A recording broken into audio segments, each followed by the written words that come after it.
خواتین و حضرات، زمانہ حمل کسی بھی عورت کی زندگی کا سب سے خوبصورت وقت ہوتا ہے۔ 9 ماہ بعد ایک نئی زندگی عورت کی جان سے طلوع ہوتی ہے، جسے دیکھ کر عورت اس درد اور تکلیف کو یکسر بھلا دیتی ہے جسے اس نے متواتر 9 مہینے جھیلا ہوتا ہے۔ فی زمانہ دوران حمل عورت کا زیادہ تر وقت اسپتالوں کے چکروں میں گزر جاتا ہے۔ لاتعداد دوائیں جن کی اکثر عورت کو ضرورت بھی نہیں ہوتی، وہ نسخے کے طور پر تجویز کر دی جاتی ہیں۔ کسی قسم کی پیچیدگی کا شکار نہ ہونے کے باوجود عورت نفسیاتی طور پر اس دباؤ میں ڈال دی جاتی ہے کہ اگر یہ دوائیں نہ لیں اور خون اور پیشاب کے مختلف ٹیسٹ باقاعدگی سے نہ کروائے تو بے شمار مسائل جنم لے سکتے ہیں۔ اور یوں اللہ اللہ کر کے زمانہ حمل جیسا خوبصورت وقت لاتعداد تفکرات، پریشانیوں اور اسپتالوں کے چکروں میں گزر کر اختتام پذیر ہو جاتا ہے، اور پھر بچے کی پیدائش کا دن آن پہنچتا ہے، وہ دن جس کا انتظار ہر جوڑے کو بے چینی سے ہوتا ہے۔ اسی خوشی کے حصول کے لیے 9 ماہ کی جسمانی اور مالی مشقت کبھی خوشی سے تو کبھی مجبوراً برداشت کر لی جاتی ہے، لیکن یہ ایک دن تو گویا 9 مہینوں سے بھی زیادہ بھاری ثابت ہوتا ہے۔ خواتین و حضرات، سسرال والے ایک پاؤں پر کھڑے نظر آتے ہیں تو میکے والے بھی دوڑ لگاتے ہیں۔ والدین بننے والا جوڑا اس دن سب سے زیادہ پریشانی میں مبتلا ہوتا ہے۔ مرد کی نگاہیں اپنے آنگن میں گونجنے والی چہکار سے زیادہ اسپتال کے خرچوں پر مرکوز ہوتی ہیں، تو دوسری جانب لیبر روم کے اندر انجیکشن اور ڈرپوں کے سہارے عورت کو ناقابل برداشت تکلیف میں مبتلا کرنے کا کام پوری تندہی سے جاری ہوتا ہے۔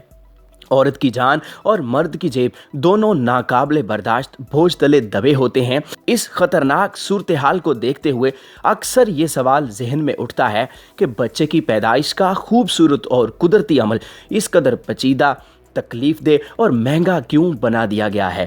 کیا بے شمار ادویات اور بھاری رقوم کے بغیر نارمل ڈیلیوری ہونا واقعی ممکن نہیں ہے؟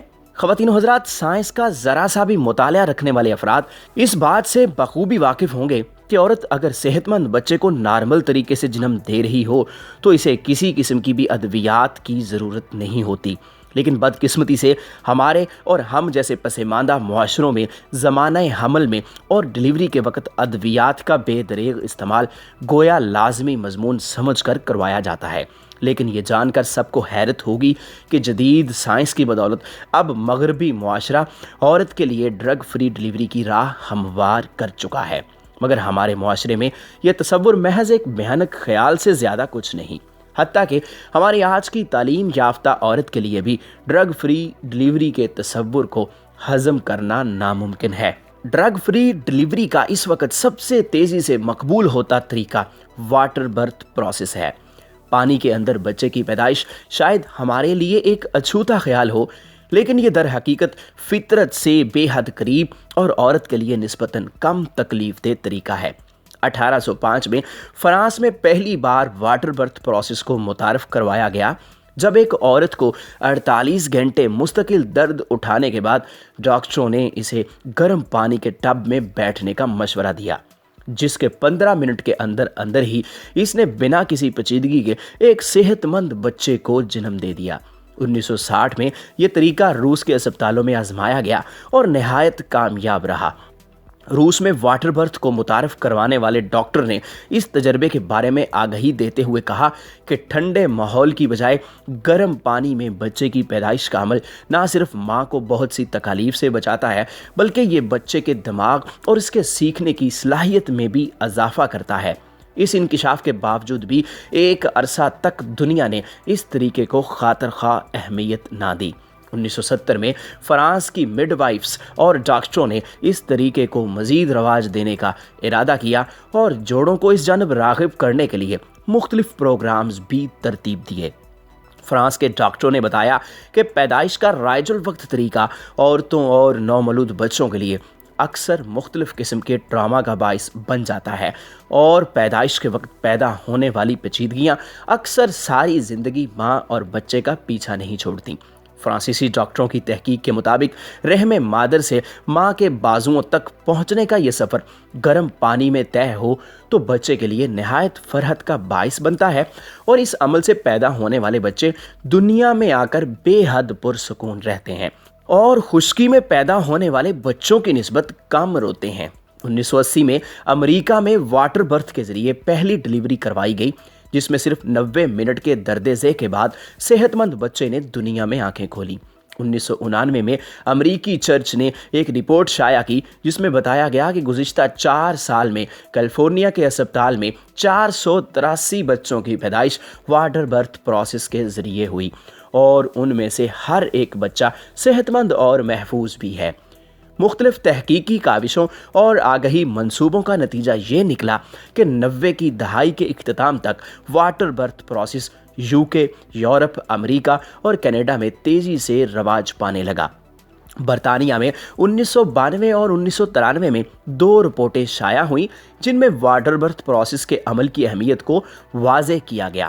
ساتھ ہی اس بات پر بھی اصرار کیا گیا کہ ڈلیوری کے وقت عورت کو اس بات کی بھی آزادی دی جائے کہ وہ جس پوزیشن میں آرام محسوس کرے اسی میں رہتے ہوئے اپنے بچے کو جنم دے۔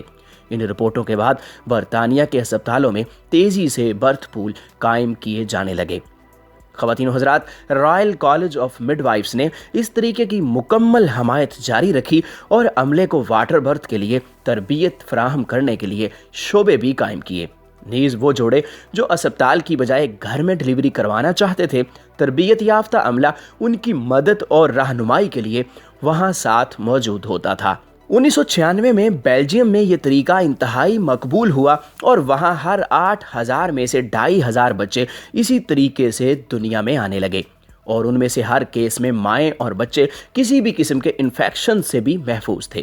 90 کی دہائی وہ دہائی تھی جس میں واٹر برتھ پر بے شمار تحقیقاتی کام ہوا، لیکن اب بھی پیدائش کے لیے اس عمل کا انتخاب کرنے والے جوڑوں کی تعداد بہت کم رہی، حتیٰ کہ 2007 میں بھی نارمل ڈلیوری کی حاملہ خواتین میں سے صرف 3% عورتوں کا انتخاب واٹر برتھ پروسیس ٹھہرا۔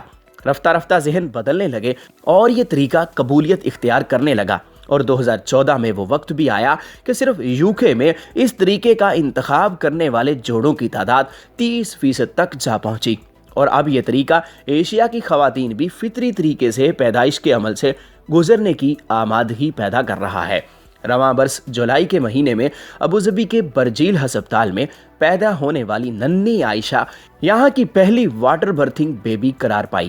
اس کیس کی نگران ڈاکٹر سوسن عبد الرحمان نے گلف نیوز سے گفتگو کرتے ہوئے کہا کہ یہ طریقہ پیدائش بے حد آسان اور عین فطری ہے، اور اس میں عورت کو درد بڑھانے کی کوئی دوا دینے کی ضرورت نہیں ہوتی۔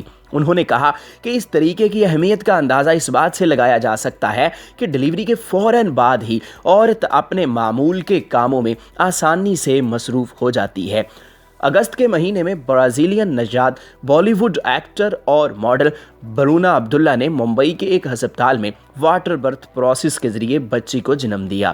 خواتین و حضرات، مائی برتھ سٹوری کے نام سے انہوں نے انسٹاگرام پر ایک تفصیلی پوسٹ بھی شیئر کی۔ برونا نے لکھا کہ میں فطری طریقے سے بچے کو جنم دینا چاہتی تھی، جس میں نہ کوئی دوا ہو اور نہ کوئی سرجری، اسی لیے میں نے واٹر برتھنگ کا انتخاب کیا۔ ڈلیوری کے دوران گرم پانی نے میرے اعصاب کو پرسکون رکھا اور میری تکلیف کو حد سے بڑھنے نہیں دیا۔ پیدائش کے اس طریقے نے مجھے مکمل خوشی فراہم کی۔ منٹوں میں میرا درد غائب ہو گیا اور طبیعت بھی بحال ہو گئی۔ یوں میں نے پہلے ہی لمحے سے بیٹی کے ہونے کی خوشی کو محسوس کیا اور اس کے سارے کام اپنے ہاتھوں سے کیے۔ بھارت کی ہی ایک اور اداکارہ کالکی واٹر برتھنگ کے ذریعے دسمبر میں گوا کے پرفضا مقام پر اپنے بچے کو جنم دینے کا اعلان کر چکی ہیں۔ برطانوی اور امریکی ماہرین کے نزدیک واٹر برتھ کو رواج دینا اس لیے ضروری ہے کہ یہ طریقہ نہ صرف ڈلیوری کے وقت تکلیف کو گھٹاتا ہے بلکہ بیجا اخراجات سے بھی فرد کو محفوظ رکھتا ہے۔ اس طریقے میں سب سے زیادہ پرسکون حاملہ عورت ہوتی ہے جسے پیدا کرنے کے وقت، جگہ اور پوزیشن کے بارے میں مکمل اختیار اور آزادی حاصل ہوتی ہے۔ یہ طریقہ ایسے معاشروں میں خصوصی ثمرات کا باعث بن سکتا ہے جہاں بچے کی پیدائش کے فطری عمل کو نہایت پیچیدہ ثابت کر کے لوٹ مار کا بازار گرم کیا جاتا ہے۔ پاکستان میں اس وقت ڈلیوری کے اخراجات لاکھوں تک جا پہنچے ہیں، اور یہ وہ تلخ جام ہے جس کا گھونٹ بھلا کس نے نہیں بھرا ہوگا۔ حمل ٹھہرنے سے لے کر پیدائش تک ایک ایک لمحہ صرف جوڑے پر ہی نہیں بلکہ پورے خاندان کے لیے باعث تشویش بنا رہتا ہے،